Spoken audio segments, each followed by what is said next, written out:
నమస్తే, welcome to leader TV. నేను మీ journalist Naresh. ఇక నా అంత నీతిమంతుడు లేడు, నా అంత సుఖమైన శుద్ధపూస అసలు ఇప్పటివరకు పుట్టలేదు, నా అంత మంచి నాయకుడు లేనే లేడు అని చెప్పి నీతులు చెప్పే ఒక ఎమ్మెల్యే అడ్డంగా దొరికిండు, అడ్డంగా బుక్ అయిండు. ఇలా మందుల సామేలు అనే ఒక ఎమ్మెల్యే తుంగతుర్తి ఇంకా డైరెక్ట్గా సిండికేట్ మాఫియా దగ్గర ఎట్లా డబ్బులు తీసుకుంటున్నాడు, అసలు ఎట్లా ఖర్చు పెట్టి మన ఎన్నికలలో గెలిచినాక మళ్ళీ పొల్లు ఎట్లా సంపాదించాలి అని చెప్పి ఒక ముచ్చడి చెప్తా ఉన్నాడు. మరి ఆయన ఎన్ని నీతులు చెప్పిండు గతంలో, ఇలా ఈ నీతి మాలిన పని ఎట్లా చేస్తున్నాడు అనేది ఒకసారి చూడండి. ఇక్కడ డైరెక్ట్గా నిన్నటి నుంచి సోషల్ మీడియాలో ఇగో వైరల్ అవుతా ఉంది వీడియో. ఏమంటుండు నిన్నరా ఎమ్మెల్యే, ఎవడా సంసారి?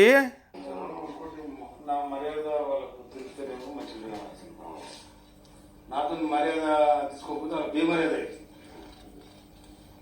అదే మీరు అదే ఎవడే సంసారి చెప్పండి, ఎవడో సంసారి చెప్పండి, ఎవడో శుద్ధము చెప్పండి. ఎలా దాదాపు కోట్ల రూపాయలు ఖర్చు పెట్టి గెలిచి ముందు కట్టుకొని రేపు ఎన్నికల కోసం తిరుగుతాను. నేను బయటకు ఎత్తపోతే రోజు ₹1,00,000 మళ్ళీ ఇంటికి వచ్చాక డీజిల్ ఫుడ్ అయిపోయింది. ఎందుకంటే మీరు తెచ్చింది పెద్ద మాదేం బిల్డప్ ఇచ్చారనుకో పాటల ముందు మేము దూరంగా కథ ఏం కావాలి పడేంత లక్షిపోయావు. ఇప్పుడు అవతల నుంచి ఎవడని చెప్పిన నాకు ఫోన్ చేసి దమ్ముంటారు కదా, అవతల ఎంపీనో ఎమ్మెల్యేనో లేకపోతే ఏదో ఏదో చేశారనుకో, ఇది తెస్తే అలకత కూడా ఇదే ఉంటుంది కదా.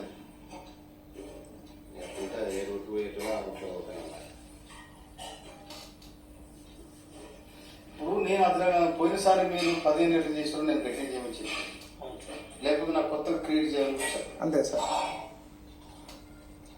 కొత్తగా నాకు చేయమని చెప్పు. నేను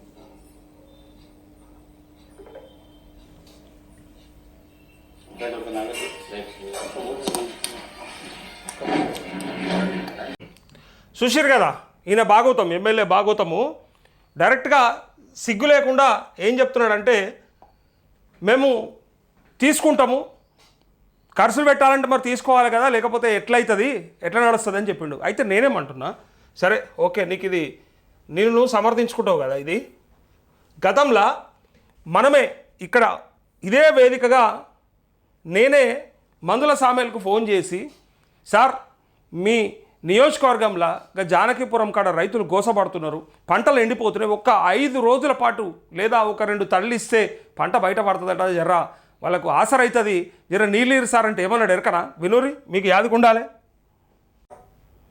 తినడానికే ఉన్నాం సార్. అయ్యో మేమేం అంటలేము, మీరు చెప్తే వినడానికే ఉన్నాం సార్, చెప్పండి.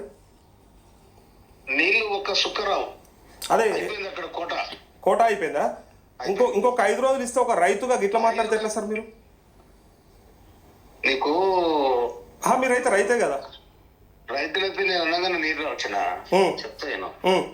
ఆడ ఉన్నదాన్ని బట్టి ఈఎన్సీ వాళ్ళు తర్వాత డిపార్ట్మెంట్ ఇది మనకు నికర్జనాలు కావు. నీకు తెలుసా వ్యవసాయం కోసం నా కోసం తెలుసా? మీరు చెప్పండి సార్, తెలుసుకుంటాము, రైతులకు తెలుసుకుంటాము, రైతులకైతే తెలుసు కదా. నువ్వు నా దగ్గరకు వస్తే చెప్తాను. నేను ఏడున్నాను సార్, నేను లైవ్ లో ఉన్నా, 1000 మంది రైతులు చూస్తున్నారు ఇలా. ఉంటేనే ఉండొచ్చు రైతులు, ఎందుకు మీ రైతులు కూడా ఉన్నారు, జానకీపురం కూడా వింటారు. ఆ గ్రామ శాఖ అధ్యక్షులు ఏమన్నాడు, నువ్వు యాడున్నావు రా, నీకు ఎరకనా నికర జలాలు ఏంటిదో నేను చూపిస్తాను అన్నాడు. ఇప్పుడు వస్తాను నేను నీకు, నీ దగ్గరికి, యాడున్నావు చెప్పు నువ్వు ఇప్పుడు నాకు. నికర జలాలు వ్యవసాయం ఎరకనా అని అడిగినావు కదా, ఇప్పుడు ఫోన్ చేస్తా నీకు, ఇప్పుడు ఆన్సర్ చేసి మరి ఈ సిండికేట్ మాఫియా దగ్గర నువ్వు దోసుకుంటున్న ఈ దోపిడీ ఏంటిది, లేదా ఆడ ల్యాండు శాండు ఎట్లా దోచుకుంటా ఉన్నావు, అక్రమంగా ఎట్లా అటు ఇటు పోతా ఉన్నాయి, అవన్నీ కూడా మనకు లెక్కలతో సహా ఉన్నాయి. ఇలా మాట్లాడు నువ్వు. ఆ రోజు రైతుల కోసానికి నీళ్ళు అడిగితే లేవు సుక్క నీళ్ళు అంటావు, ఇప్పుడు మాట్లాడు, ఏం మాట్లాడుతావు మాట్లాడు. నీ భాగవతం అంతా బయటపడ్డది. ఇదేనా నీ కథలు, ఇవేనా నీ లెక్కలు, ఇవేనా నువ్వు చెప్పే నీతులు?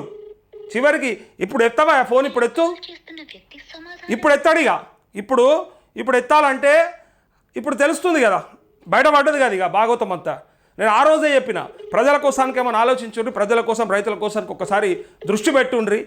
మానవతా దృక్పథంతో ఆలోచించారు, ఒక రైతుగా ఆలోచించారు అని చెప్పిన. అంతేగాని ఎమ్మెల్యే అయిపోతే కొమ్ములు వచ్చినాయి నీకు, ఇక నా అంతటోడు లేడు అనుకున్నావు, ఏముండదు అనుకున్నావు. నువ్వు నీ అనుచరులతో చేపించే కథలు అన్నీ ఉన్నాయిడా, మొత్తం తీస్తారు, మొత్తం బయటకు వస్తాయి. ఇప్పుడు ఎత్తు ఫోను, ఇప్పుడు వస్తా, ఏడికి రమ్మంటావు వాడికి చెప్పు, వాడికి వస్తా. నీ సిండికేట్ మాఫియా ఏంది, లేకపోతే వాళ్ళు ఎట్లా డబ్బులు ఇస్తున్నారు నీకు, అవి నీకు ఎట్లా ఖర్చు అవుతున్నాయి, ఎన్నికలలో ఎంత ఖర్చు పెట్టుకొని వచ్చినావు, అవన్నీ కూడా తీస్తారు బయటకి మొత్తానికి. ఆహా, ఏమన్నావా ఆ రోజు, రైతులకి సుక్క నీళ్ళు అంటావు. ఇవాళ మరి నీ పొక్క నిండితే సరిపాయనా, ఇవాళ నీది నిండితే సరిపోతుందా? ఎందుకో నీది నింపుకుంటున్నావు, మరి నీ ముల్లే మూట కట్టుకుంటా ఉన్నావు. అంటే ఇక ఎన్నడూ దొరక, ఎవరికి దొరక, ఇక నా ఇష్టం, నా రాజ్యం, నన్ను ఎవ్వరు అనేటోళ్ళు లేరు. ఎందుకన్నారు? తప్పు చేస్తే ఎందుకు ప్రశ్నించరు? ఇవాళ డైరెక్ట్గా ఈ ఒక్క వీడియో కాదు, దీని వెనుక వీడియోలు కంటిన్యూగా ఉంటాయట. మాకు ఎవరైతే ఇచ్చినరో వాళ్ళు చెప్పినరు, ఇంకా ఏమేమి ఉన్నాయి, ఎట్లెట్లున్నాయి అన్నీ కూడా బయటకు తీస్తామని చెప్పి. కొంచెం మన సిగ్గుండాలి, ప్రజల కోసం ఆలోచించాలి. ఇప్పుడు నువ్వు ఏ నీతులైతే చెప్పి ఎన్నికలలో పోటీ చేసి గెలిచి ఇలా అక్రమంగా ఇసుక తవ్వకపోతా ఉంటే ఏం చేస్తున్నావు నువ్వు? కమిషన్లు తీసుకొని సపరేట్ కూర్చుంటలేవా? ఇటుపక్క ఈ లిక్కర్ సిండికేట్ దగ్గర పైసలు దొబ్బుతలేవా? ఇవి సరిపోవు అన్నట్టు కార్లు కొంటావు, జాగలు కొంటావు, అడ్వాన్సులు ఇస్తావు, అన్నీ నడుస్తాయి బరాబరే, అన్నీ ఉన్నాయట లెక్కలు. మొత్తం నీ తుంగతుర్తి నియోజకవర్గ ప్రజలే చెప్తా ఉన్నారు. ప్రజలకే చిరాకు దొబ్బింది నిన్ను చూస్తే. అరే ఎట్లాంటి మాటలు చెప్పిండు, ఎట్లాంటి నాయకుడు అనుకున్నాం, ఇలా ఏం పనులు చేస్తున్నాడు, ఇంత దుర్మార్గుడు అయిపోయిందండి మా ఎమ్మెల్యే, రాక్షసుని కంటే ఎక్కువ అయిపోయిందని చెప్పాడు. ఏమనంటే గత పరిపాలనలో కూడా ఇట్లనే చేసిర్రు అని చెప్పి ఏదో శుద్ధాలు చెప్తాడు. గత పరిపాలన ఖరాబ్ చేసిర్రు, నువ్వు వచ్చి ఏం చేసినావు? ఇప్పుడు తేడా ఏమొచ్చింది, ఏం మార్పు వచ్చింది చెప్పుర్రి. తుంగతుర్తి నియోజకవర్గ ప్రజల జీవితాలలో తెచ్చిన మార్పు ఏంటిదో చెప్పు. నువ్వు అసలు నీళ్లు తేవడం చేత కాదు, నిధులు తేవడం చేత కాదు, పనులు చేయడం చేత కాదు, అభివృద్ధి చేత కాదు, కనీసం రైతు భరోసా వేయడం కూడా చేత కాని దద్దమ్మ ఎమ్మెల్యేవు మళ్ళీ నీతులు మాట్లాడతావు.